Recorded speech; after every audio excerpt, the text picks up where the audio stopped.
Hey everyone, Dr. Morris, Fantasy Doctors here.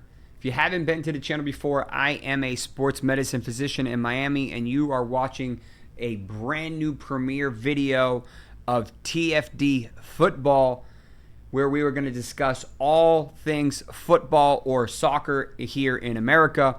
This one is a big injury for the U.S. team, Christian Pulisic, who scored the game-winning goal, unfortunately suffered a pretty significant injury, or at least appeared to be, where he ran into the goalkeeper while he was scoring the goal, and what appeared to be the knee going into his groin or something like that ended up being a little bit of a bigger injury, and we were reported as to hearing an abdominal injury.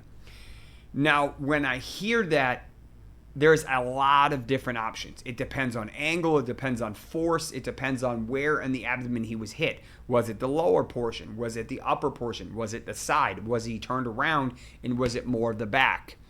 Now, depending on where he was struck will depend on really what was injured and the severity of the injury. It was reported that he was sent to the hospital for evaluation, probably for some x-rays and most likely a CAT scan, because that's what we would use to evaluate if there's any internal bleeding, any fractures, and anything that's not supposed to be there. MRIs are usually reserved for soft tissue injuries and are not done in a stat manner like you would a CAT scan. Now, before we go any further, I want you to do me a favor. If you like this type of content, do me a favor and smash the thumbs up and subscribe. This is literally a brand new channel stemming off of our T.F.D. channel, the Fantasy Doctors channel, where we just hit 75,000 subscribers and cover predominantly American sports. But I wanted to make a special channel just for football because the rest of the world loves it, and it's a very significant sport throughout the world. So what is Pulisic likely dealing with? Well, I broke it down into about 7 different injuries. The first one is an abdominal wall trauma. And that makes the most sense if you think about it. It looked like he was facing forward. The only video I could see, he was pretty far out, so I couldn't zoom in without it getting really blurry. But this would lead to likely what is called a rectus sheath hematoma, or blood formation in between the muscle layer and the skin. Now, if you want to have any of the injuries I'm about to talk about, this is probably the one you want, because while it's probably a little bit ugly and painful, it's the least concerning, and this would allow him to play in the big matchup on Saturday. The second possibility, and basically the ones going from here, are very significant and would probably keep him out a minimum of a week or two, but it could be an extended period of time depending on what they found. Now, trauma to the abdomen, because you have so many different organs, really depends on the angle, the velocity, and what was vulnerable at that time. There may be some internal factors playing a role as well.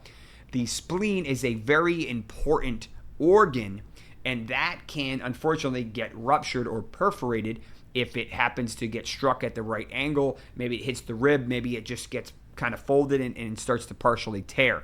That would be detrimental and very serious. Let's hope it is not a ruptured or at least irritated, perforated spleen. Another common injury in the abdomen that is secondary to trauma is a liver injury. The liver is huge and on the top kind of middle and right side of the abdomen, and you're usually going to bleed from that pretty good. I don't expect this to have happened, but it's very possible. One of the things that is very possible, depending on the angle of the knee or the body part that hit him, is a rib fracture. Unbelievably painful.